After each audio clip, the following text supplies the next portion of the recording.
caído, voltou. Mônica Seixas, ela é deputada estadual pelo PSOL, cheio de gente do PSOL aqui esses dias, né? E ela do mandato coletivo, ou da mandata coletiva do Vote Pretas. Olha que interessante, porque na semana passada veio a Letícia Chagas, que fez o maior sucesso, muito, 24 anos de idade, impressionante a articulação dela, assim, realmente chocante. E aí depois eu fiquei sabendo que ela é da mandata também, eu não sabia, sou um ignorante, né? Quanto mais velho eu vou ficando, vou me dando conta da minha ignorância. Que ela é do mandato da Mônica, e eu tinha convidado a Mônica para a segunda, acabou sendo uma convergência maravilhosa, e não tinha ainda, a gente combinou, acho que faz uns 10 dias, a vinda da Mônica, não tinha ainda essa crise, não tinha nada, então mudou um pouco o cenário, mas nós vamos conversar sobre São Paulo também com Mônica. Mônica, que alegria estar contigo. Bom dia, Mauro. Bom dia a todo mundo. Letícia é realmente maravilhosa. Glauber é realmente maravilhoso. Quero dizer ao Glauber que nós vamos continuar juntos, e isso eu tenho certeza. E a Letícia é nossa reserva do futuro, dessa esquerda que a gente quer construir, que não tem meias palavras, que é radical, que vem de baixo e tem a cabeça também onde os pés pisam.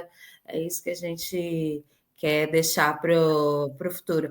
Agora, o mandato das pretas é o meu segundo mandato coletivo, e é um mandato metamorfose, né? Eu faço ali aquele mandato coletivo primeiro, e no segundo eu fico um pouco brisando sobre... A gente quer mesmo fatiar um único pedaço em vários. O que a gente quer fazer com isso daqui?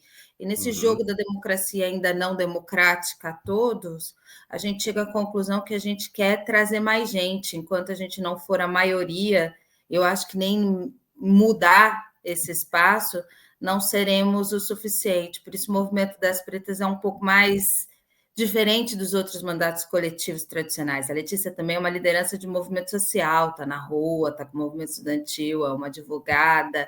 Então, as pessoas conhecem muito mais ela pelo seu ativismo do que a gente ficar forçando a barra na co-parlamentar, que ela é também, me ajuda todos os dias, me empurra todos os dias, briga comigo todos os dias, me dá conselho todos os dias. Legal. Mônica, olha, bom, primeiro eu queria te falar uma coisa, só ouço falar bem de você. Te conheço à distância, mas só ouço falar bem de você, então é uma alegria grande para a tua presença aqui. A Miriam Marques, nossa correspondente lá em Nova York, dizendo que bom ouvir mulheres da esquerda. Muito bom. A Laline Casares, mandata sim, mandata mesmo.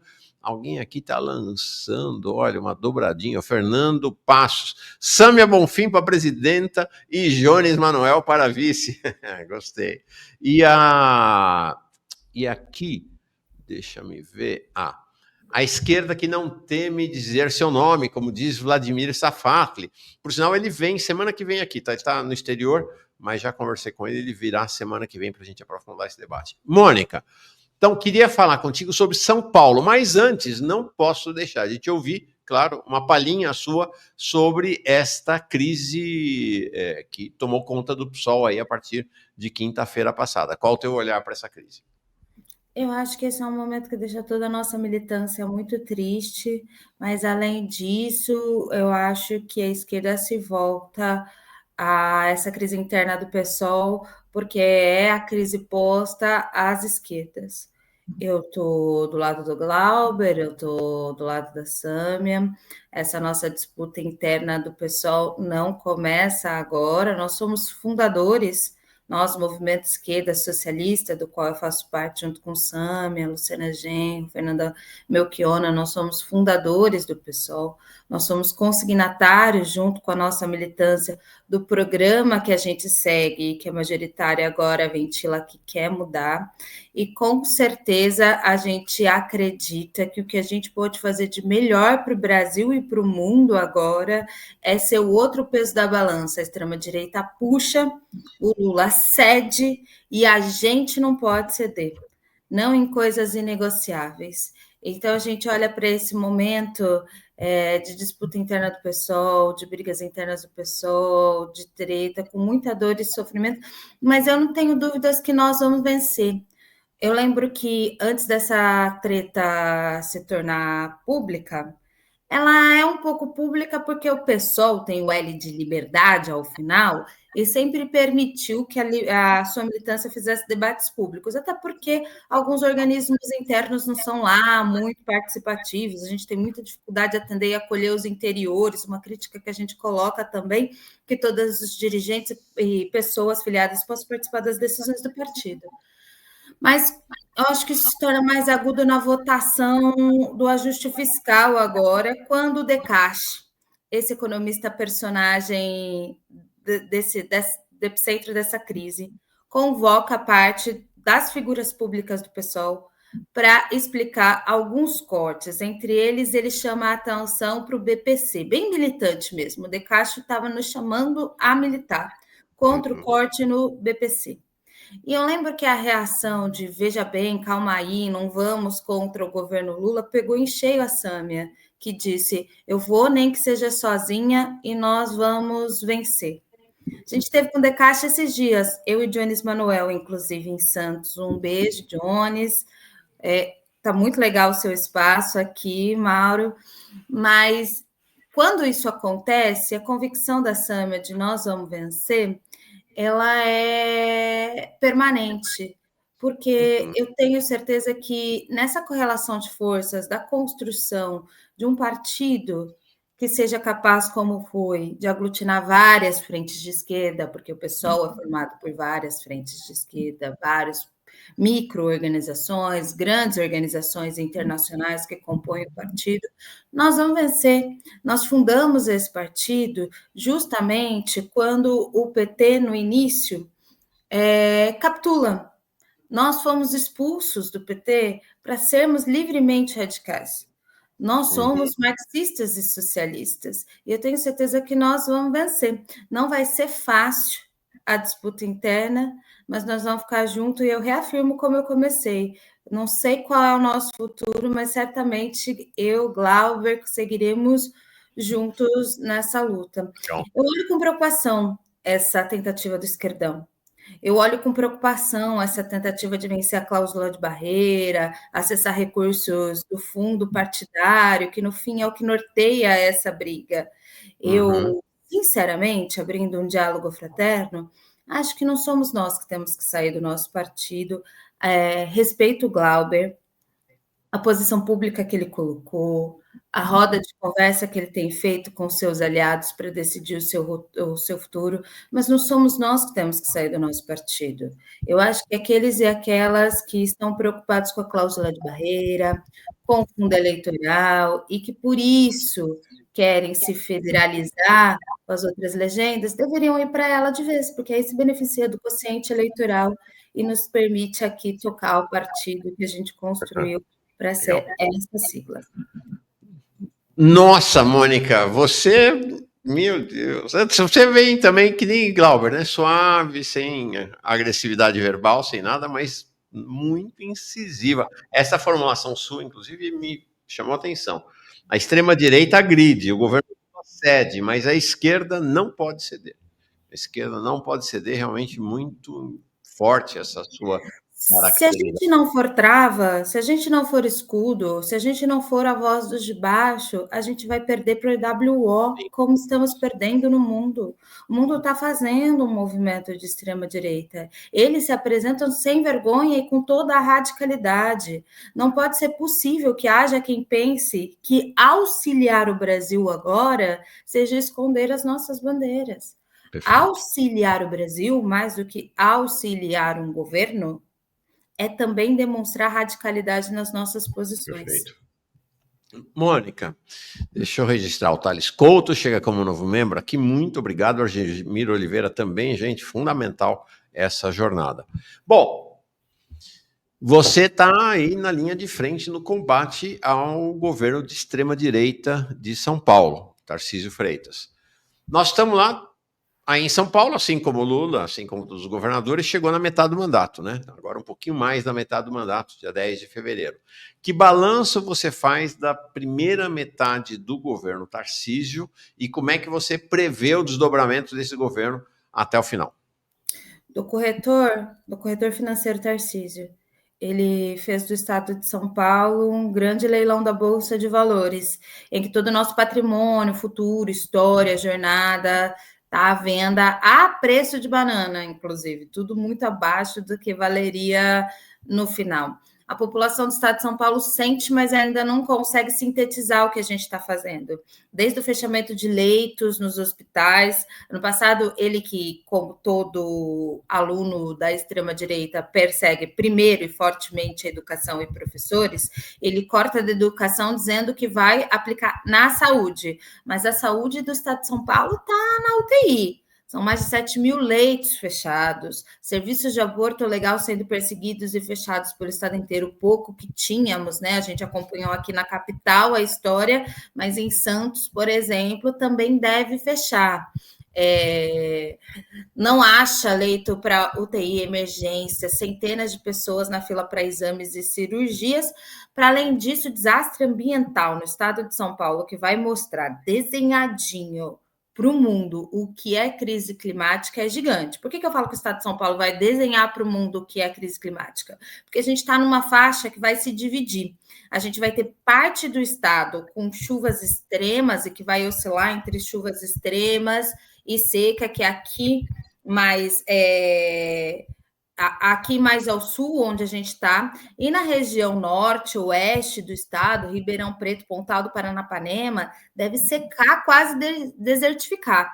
Então, num estado que vai desenhar a crise climática, ele vai avançando de forma muito aguda. A gente falou muito da privatização da Sabesp, mas eu acho que o marco desse governo Tarcísio é a reforma agrária das avessas que ele fez logo que chegou. Foi 1 milhão de hectares de terras desmatadas, doadas aos seus desmatadores, para grandes latifundiários da cana do estado de São Paulo, que usam agrotóxico, que matam povos tradicionais com agrotóxicos, que patrocinam as grandes queimadas, como a gente viu no fim do ano passado.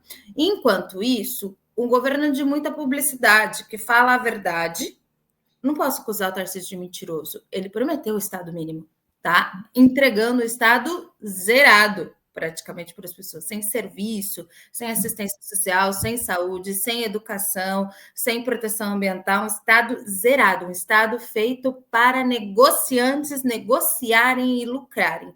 Toda a transferência do bem, do dinheiro público para os seus amigos empresários e investidores.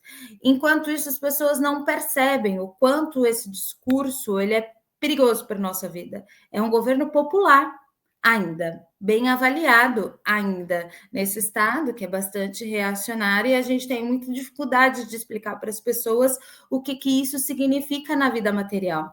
Por exemplo, um estado de estado mínimo está deixando as pessoas agora debaixo d'água, está todo mundo acompanhando pelos noticiários nacionais o Pantanal, que é um bairro de São Paulo, mas a gente tem quase 100 mil pessoas nessas condições, nas cidades de Guarulhos, de Itacoaxetuba, de Poá, de Mogi das Cruzes, ali no Alto Tietê, com bairros na várzea do Rio Tietê, na mesma localização que está o Pantanal, que a água não está baixando.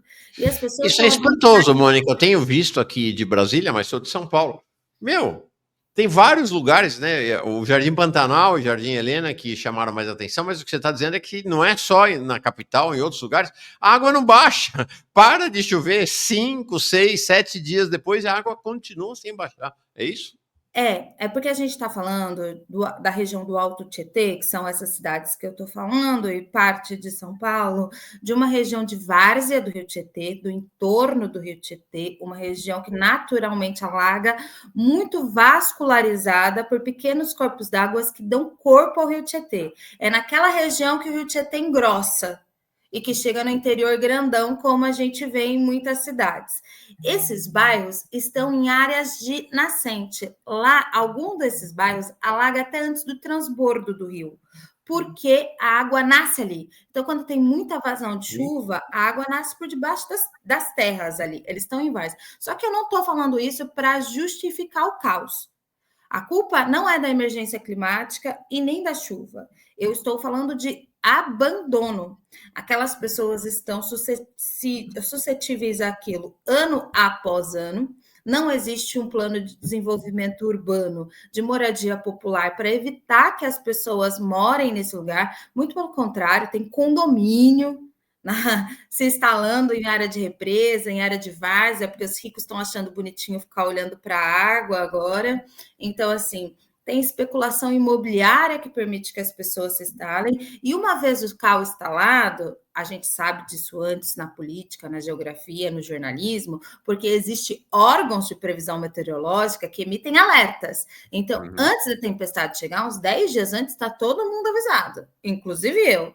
E aí a gente já começa a cobrar prefeitos, prefeituras, governos o acolhimento, porque o ideal seria tirar as pessoas antes, já que não pode dar moradia para as pessoas, pelo menos tira as pessoas antes de desmoronar no Guarujá, tira as pessoas antes delas beberem água do rio Tietê ali no Pantanal, oferece um abrigo temporário para elas terem dignidade, mas aquela água que as pessoas estão lá até hoje, sem nenhuma alternativa para sair, é esgoto puro.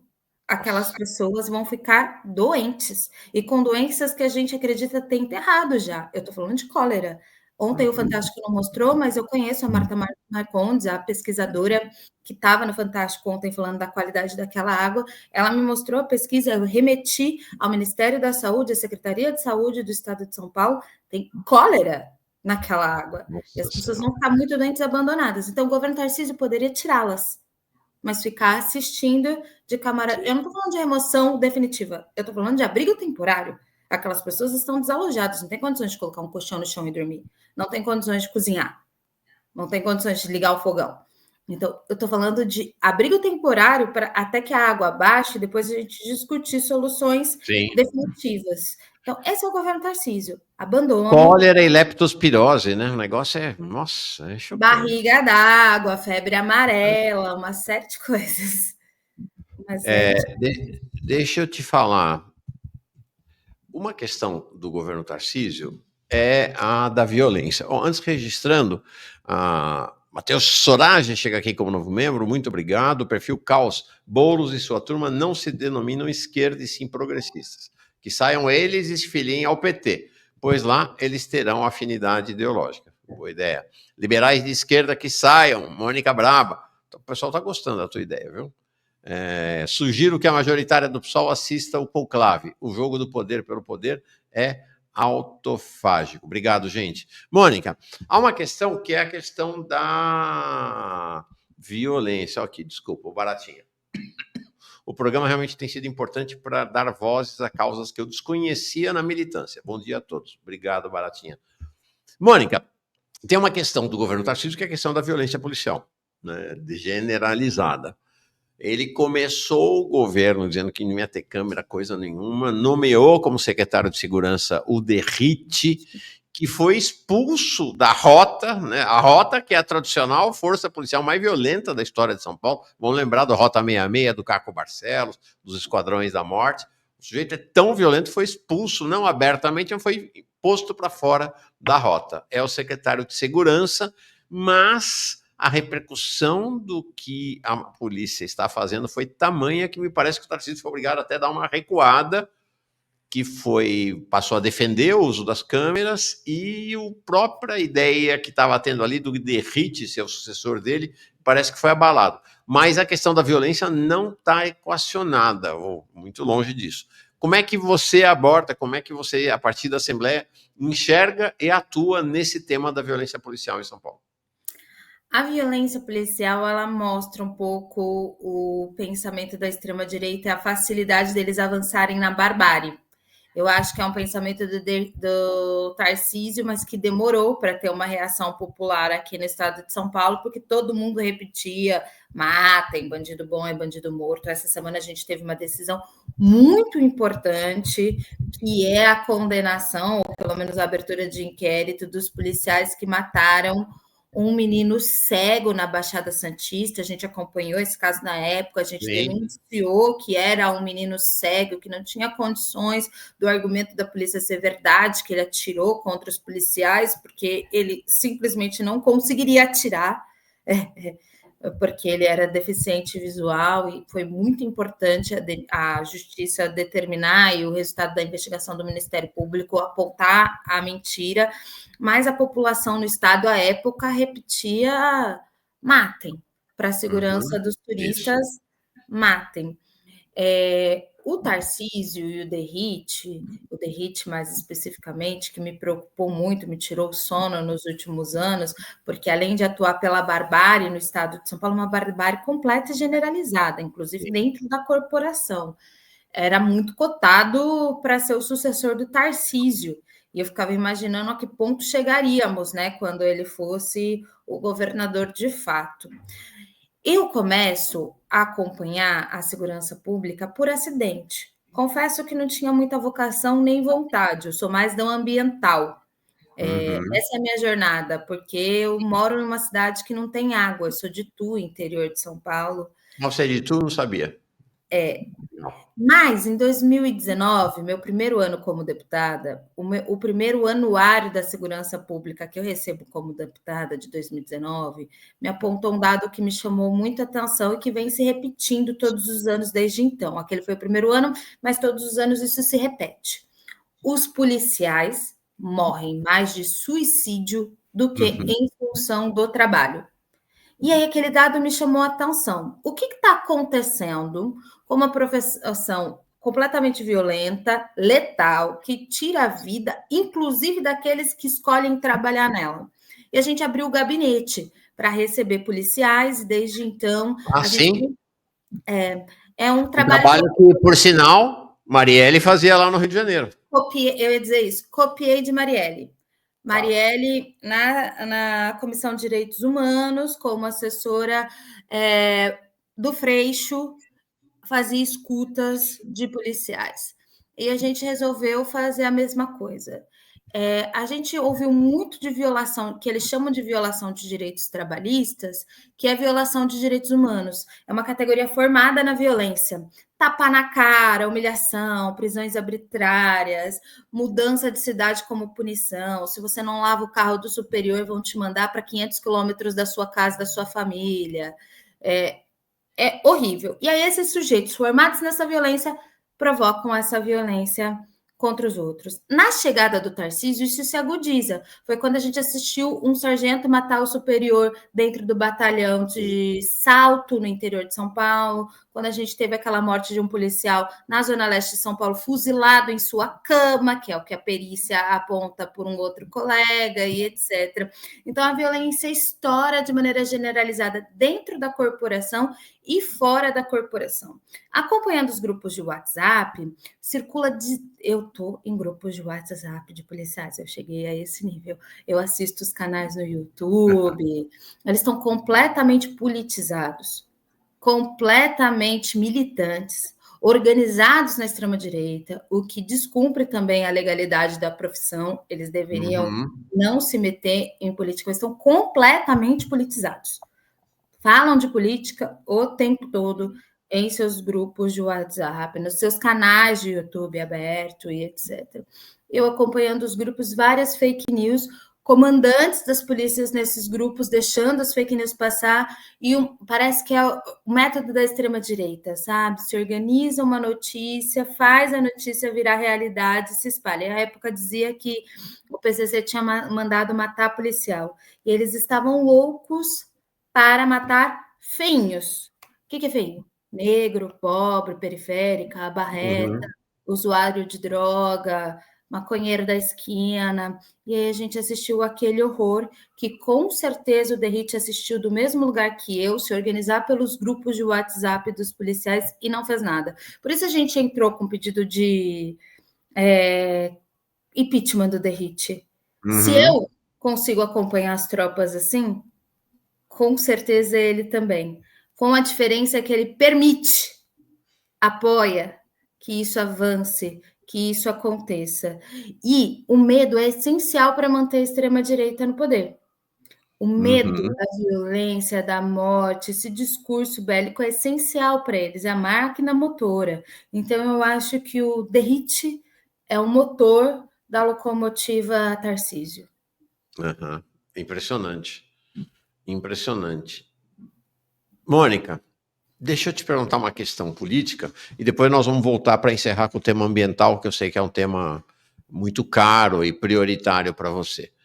Que é assim, há uma ideia de que o Tarcísio seria o rosto da nova direita, sucedendo o Bolsonaro, como alguém que faz, vamos dizer, a nova direita moderada que faz a aliança com a direita tradicional. Então, ele tem a extrema direita dos sonhos, né? Porque ele junta a extrema direita com a direita tradicional. Então, primeiro eu queria olhar o teu olhar para este lugar político ideológico que o Tarcísio ocupa, e a segunda questão, a pergunta que está todo mundo se fazendo aí. Tarcísio sai candidato, na sua visão, né? À reeleição em São Paulo, o que parece uma reeleição relativamente tranquila para ele, pelo menos hoje, ou ele arrisca e vai sair candidato à presidência da República? O Lauro Jardim, colunista do Globo, que tem muitas informações de bastidores, não quer dizer que acerte esse tempo, disse que na semana passada ele falou que talvez saia candidato à presidência, já desmentiu de novo, tal. Como é que você vê o lugar do Tarcísio e o futuro do Tarcísio? Nossa sorte, nosso azar é que a extrema-direita é mais tretada que nós. Mas nossa sorte e nosso azar, porque dá muito trabalho tentar acompanhar e prever o movimento futuro das tretas todas, às vezes muito vaidosas e pessoais que eles têm. Tarcísio se comporta como quem quer ser presidenciável. Participa de grandes articulações, faz suas grandes articulações, né? Há poucas semanas aqui ele estava promovendo e estava num jantar para a presidência da Câmara Federal e etc. Ele se comporta como quem quer. Mas querer ser candidato à presidência não basta. Você precisa ter partido, você precisa ter apoio. Então, acho que acontece com o Tarcísio, que ele modula as intenções, ele se coloca para jogo, estou aqui, estou me mexendo, estou pronto, mas o que ele modula é para tentar dizer para os aliados, vamos junto, cola aqui, estou esperando o tempo de vocês, entendeu? Porque ele precisa de partido, ele precisa de grupo, e tá uma bateção de cabeça na extrema-direita, agora com a possibilidade que eles vêm ventilando de derrubar a lei da ficha limpa para tornar o Bolsonaro elegível. O Eduardo Bolsonaro é outro que se comporta como quem está para jogo, que também quer. Tem outros tantos nomes que vão surgindo. A gente estava falando de Gustavo Lima. Então, o que é o A? O Kassab já chegou a dizer publicamente que o candidato dele era Ratinho Júnior, agora recua, e aí a gente não sabe exatamente para onde vai o direitão e tal. Então, eu acho que o Tarcísio se coloca para jogo, ele quer. Falta o entorno dele entrar no barco, e ele está trabalhando para isso. Está trabalhando dia após dia para tornar a sua candidatura possível. Besta somos nós, que não viabilizamos o nosso, né? Quem é que vai ser o porta-voz das nossas ideias e do nosso programa no futuro? Quem é que vai polarizar? E polarizar é importante para as pessoas saberem que aquela não é a única alternativa de mundo e país. Besta somos nós, porque no momento em que a extrema-direita tem várias opções da barbárie, a gente está discutindo se a gente vai ter partido ou não. Um partido para ficar. Loucura.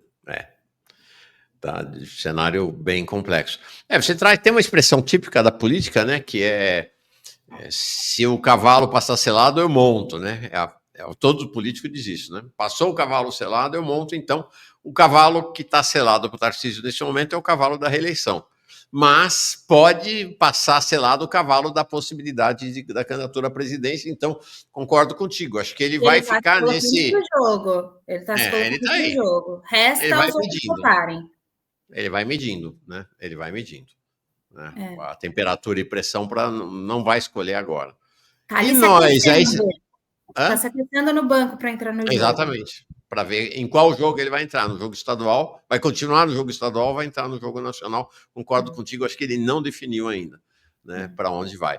E nós, então, já que você falou de nós, né? Já que você falou da esquerda, que caminho você prevê? Você acha que Lula sai de fato candidato? tem as questões de saúde, tem as questões das dificuldades de governo, né? Acho que na medida que o tempo vai passando, a certeza de vitória dele como candidato está diminuindo, mesmo a certeza da candidatura dele vai diminuindo, que outros nomes teria, enfim, como é que você vê o cenário de 2026 para este campo progressista e, sobretudo, para a esquerda? Gritaria, desespero, e não vou terminar essa frase popular, mas eu acho que as pessoas conhecem. Acho que, ao contrário do Tarcísio, o entorno do Lula está atuando para que ele fique inviável. Nas últimas semanas, a imprensa, até parte da esquerda, trata o governo do Lula como um problema de comunicação sério, agudo. Eu não acho que o problema do Lula seja um problema de comunicação, mas um problema geral de articulação. Tudo aquilo no entorno dele não cabe num governo que tenha lastro, que tenha um rumo.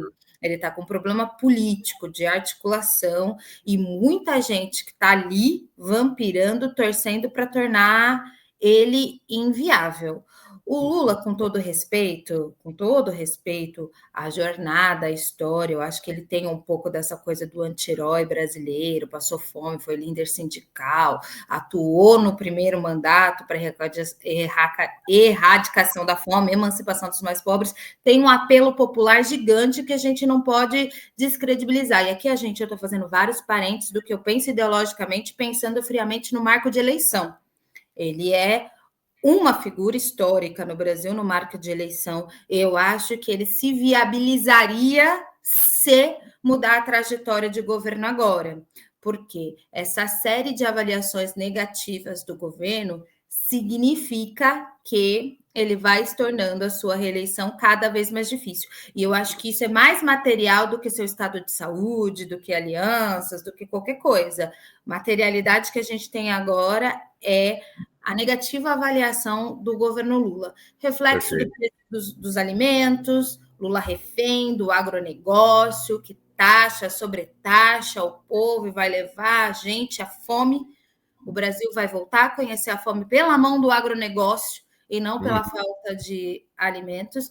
Em contrapartida, enquanto o Lula é para-raio de todas as tretas e de todas as maluquices, a gente deveria estar construindo uma outra alternativa.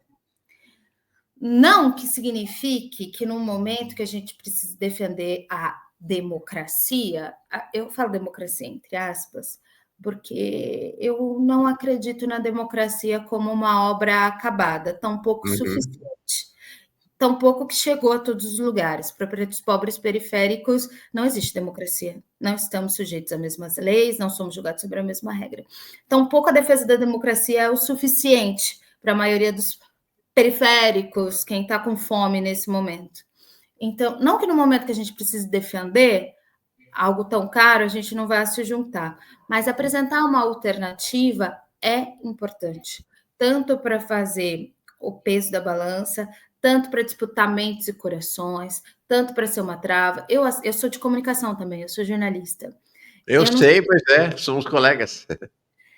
Eu não sei como é que você assistiu os debates de 2022, mas claramente tinham uns palhaços colocados ali para, num alívio cômico, destruir a imagem do único candidato do campo progressista, que era o Lula. Era o Lula contra todos, dividindo o grau de bestialidade de suas falas. Quem poderia escrachar mais, quem tinha que se mostrar como ponderado, etc. Até para isso, a gente ter uma outra alternativa para TV, para debate, para troca de ideias, seria importante. Mas está na hora da gente retomar no Brasil um debate capaz de falar com aqueles que não estão se sentindo acolhidos pelo campo progressista. Porque, como eu disse, a defesa da democracia só, e ela é importante, não basta para os periféricos. A gente não está perdendo na periferia só porque a gente não consegue falar de empreendedorismo. A gente não está vencendo na democracia, na periferia, porque essas pessoas estão sendo mortas pela Operação Escudo dentro da democracia, protegida pela lei, pela própria mão da democracia, porque a democracia ainda não chegou nas casas de palafita de São Vicente, de Santos, do Guarujá. Então, a gente precisa apresentar uma outra alternativa para a vida dessas pessoas. Eu gostaria de estar construindo. E olha, essa também é uma das grandes tretas no centro do PSOL.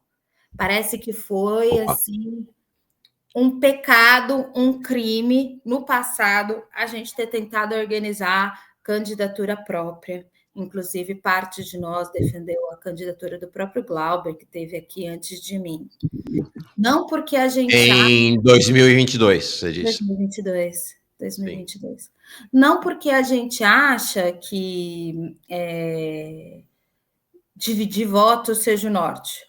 O norte é a gente ter estatura política e porta-voz próprio para falar das nossas ideias. O norte, o sul, o horizonte é a gente conseguir disputar a mente do brasileiro, o coração, organizar pessoas. Eu acho que nessa altura do campeonato nós deveríamos estar fazendo isso. Nem que seja para um debate a gente equalizar a treta, a gente dividir as polêmicas, nem que seja para a gente levar o compromisso das nossas pautas. Como é que eu chego na política? Vou contar essa história. No meu país, Itu, só tem candidato da extrema-direita, coronel da cana, fazendeiro latifundiário e gente que é dono de meia cidade com os condomínios de luxo. Candidato a prefeito de Itu, é isso? É. Só a extrema-direita.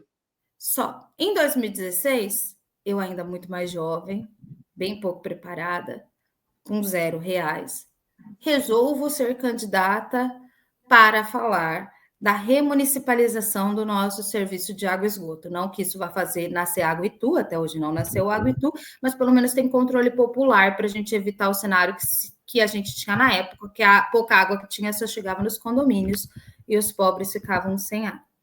Então, eu era doida comunista, com R$0, querendo falar de remunicipalizar o serviço de água e esgoto. Com R$0, atingi 5% das votações. Uau! Na cidade. Mas com R$0, toda a cidade começou a discutir controle popular da água. Com R$0, todos os candidatos tiveram que se comprometer com a remunicipalização da água. Com R$0, a gente remunicipalizou o serviço de água e esgoto, porque se tornou o programa de todos os candidatos. Então, eu acho que a gente deveria estar se preparando para apresentar um programa de país, de ecoar um programa de país. É isso que a gente deveria estar fazendo. E que pena que a gente não está conseguindo fazer, porque o único debate que se apresenta é se a gente vai ou não fazer uma federação para superar a cláusula de barreira. Superar a cláusula de barreira, para mim, é pequeno diante dos desafios que o país vai enfrentar, que o mundo vai enfrentar e que a própria esquerda vai se silenciando. Forte, muito forte. Queria encerrar, Mônica, registrando a Patrícia Marques, fica como nova membro aqui, voltando ao tema, então, do meio ambiente, que, de certa maneira, você reintroduziu-nos nesse tema, falando de Itu. Alguém perguntou aqui, não estou localizando a pergunta, sobre a Baixada Santista, que diz que a situação da qualidade da água fornecida pela Sabesp privatizada na Baixada Santista é uma coisa, assim, desesperadora. Nós tivemos lá também surto, né? Agora, durante as férias, de gente indo baixar hospital e tudo. Então, a partir disso, eu queria uma última palavra tua sobre a questão ambiental para o tema de águas, esgotos, / privatização da Sabesp. Como é que esse processo vai caminhar? Eu vou só sair da tela um minutinho, enquanto você começa a resposta. Estou ouvindo e volto já, tá? Tá bom. A gente está entrando num período muito agudo e muito problemático da nossa relação com a água, e como eu disse, o Estado de São Paulo vai desenhar para o mundo a crise climática, vai estampar. O litoral tem 3 problemas ambientais agudos. Eu quero começar a falar para as pessoas que estão no litoral, que estão aqui me ouvindo, que o litoral de norte a sul do Estado de São Paulo entra nessa semana para risco alto de deslizamento. Esse é o problema iminente para agora. Vai continuar chovendo em fevereiro, com alta concentração de água no solo. As cidades do litoral, Guarujá, principalmente, entram em risco alto de deslizamento. Proteja-se. Se o Estado não oferece acolhimento, você recebeu um alerta de chuva e mora numa área de risco, vá dormir na casa de um amigo, de um parente. Quando eu era pequena, minha mãe dormia com a gente até no posto de gasolina, mas tente salvar a sua vida. Os governos não falam disso, mas é preciso dizer. O litoral tem 3 problemas. Alto índice de deslizamento, subir o nível do mar, que deve acabar com alguns bairros. Santos vai ter um bairro rico e um bairro pobre debaixo d'água em breve, e o não tratamento de esgoto. Isso já vem de anos. O esgoto da Baixada Santista é levado em dutos enormes para o meio do mar, e eles acreditam que o mar dilui o esgoto. O que acontece em época de veraneios como essa? As cidades ficam super populosas, fica super populoso de esgoto, tem vazamento de esgoto, como tem vazamento nos canos de água, a gente fala disso, né? As concessionárias de água perdem muita água no vazamento dos canos. Os mesmos canos que também vaza esgoto. E o pior é que, às vezes, os canos passam perto e aí entra esgoto no cano da água, que você vai receber na torneira. Mas em Santos, com a grande quantidade de esgoto, vazamento, clandestino e etc. e tal, o esgoto não tratado, estavam todas na praia, que estava impróprio para banho. O problema é que a saúde não analisa esses dados. O que estão chamando de virose pode ser qualquer coisa, que a gente não está... Não analisa? Simplesmente não analisa? Não. Nossa não. Senhora. Não, essa pesquisa da USC, da Universidade de São Caetano, da Marta Marcondes, que eu estava falando do Fantástico ontem, ela fala de cólera. O Estado brasileiro considera cólera erradicada no Brasil. Portanto, todo mundo que está sofrendo de cólera agora está sendo tratado como virose. Nossa Senhora. Uhum. Não diagnóstico, da série de coisas que aquela água pode proporcionar, não é analisado a fundo o que pode ser, inclusive é uma batalha que a gente vai dar agora, os dados são importantes, a gente precisa que se volte a diagnosticar e documentar essas doenças transmitidas pela água, seja por ingestão ou pelo contato. E as pessoas podem ter qualquer outra coisa, mas tudo com síndrome diarreica grave é tratada como virose. E é por isso que as pessoas morrem, porque às vezes pode não ser virose e a pessoa não está recebendo tratamento. Com a Sabesp privatizada, e esse é o problema, não vai fazer magicamente a água brotar na torneira das pessoas que estão sem água agora. Não vai fazer magicamente a gente conseguir tratar todo o esgoto, mas ela fica muito distante dos interesses populares, ela fica muito distante do seu objetivo principal. Saneamento básico é saúde. Saneamento básico é saúde. Mas para uma empresa privatizada, saneamento básico é negócio. Água cara, zero tratamento de esgoto. Tratamento de esgoto é caríssimo. Geralmente as empresas privatizadas não fazem, porque é caro. Por que eles vão investir no caro? Se precisa colocar água na torneira e cobrar caro e lucrar e etc. Então, deve-se agudizar a condição da água no estado inteiro com uma Sabesp privatizada que não tem interesse em tratar esgoto. Tratar esgoto é caríssimo. É caríssimo. Assim como ampliar obras de infraestrutura de saneamento básico. Construir esses dutos é caríssimo. Mas o governo e o Estado faz porque é de interesse público. Uma Sabesp privatizada dificilmente vai fazer, além de que todo mundo já sentiu o preço na conta d'água. Em São Paulo, eu sou atendida pela Sabesp, no meu país, Itu, não. Lá eu sou atendida pela CISA, Companhia Municipal de Água de Itu. A água da Sabesp está muito cara. Tá muito difícil pagar a conta d'água em São Paulo. Mônica, é uma loucura o que está acontecendo. Na hora em que a gente tem a crise climática de uma gravidade, né? Você viu, janeiro de 2025 foi o janeiro mais quente da história do planeta, as geleiras estão descongelando, Rio Grande do Sul hoje não vai ter, não tem aula, e recomeçar a aula na rede estadual não vai começar porque tá, as temperaturas a 43, 44, Recife inundada, São Paulo, ou seja, esse ano vai ser um negócio. E os caras desmontando o Estado, né? Desmontando o Estado. E a gente falou bastante do Tarcísio, e do Tarcísio a gente sabe que é projeto, ignorar a crise climática, avançar, inclusive a doação de 1 milhão de hectares de terras, que eu falei no começo, faz parte desse projeto. Agora eles começam a falar, me chamou a atenção, que os direitosos começaram a falar semana passada de crise climática, mas eles falam de crise climática para se desculpar, entendeu? Comigo não morreu, é a crise climática que está fazendo isso aí. A culpa não é minha. A gente sabe disso. E eu estou dizendo, vai se agudizar. Só que a gente sabe que vai se agudizar. Por isso a gente precisa começar a se antecipar para cuidar das pessoas. para acolher as pessoas, para evitar que as pessoas morram. É possível, além de tentar reverter. Então, a gente falou bastante da culpa do Tarcísio e ele tem, mas aqui eu quero colocar um exemplo do que a gente quer discutir no governo federal. Num governo federal que apresentou um programa que a gente considera que não está sendo cumprido. O governo federal, ao assumir, assumiu diante da recém-aprovado marco do regulamento, o marco do saneamento básico. A gente pôs, a gente gritou, a gente foi lá e disse: quem financia saneamento básico no Brasil é o governo federal, através de PAC. O governo federal não pode financiar a especulação internacional da nossa água. Precisa rever o marco do saneamento básico. Cri, cri, cri, cri, cri. A gente está no auge da crise climática e o Brasil, que poderia e se propõe a protagonizar uma liderança climática no mundo, deveria estar falando de transição energética, mas não está. A gente está discutindo Angra 3 e exploração de petróleo na foz do rio Amazonas.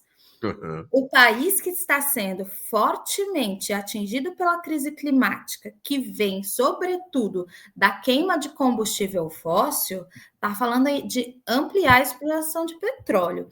E aí, quando a gente esteve com o Decache, lá em Santos, eu e o Jones, a gente brigou nisso. Ah, é? É, porque eu sou a favor do petróleo no chão. O petróleo não é nosso, petróleo no chão. Essa é a consigna para mim agora. E eu entendo que o petróleo, hoje, na atual configuração de modelo econômico que a gente tem, é importante, inclusive, para fazer a comida chegar nos lugares que têm dificuldade de produzir comida no Brasil. A gente está falando de Brasil.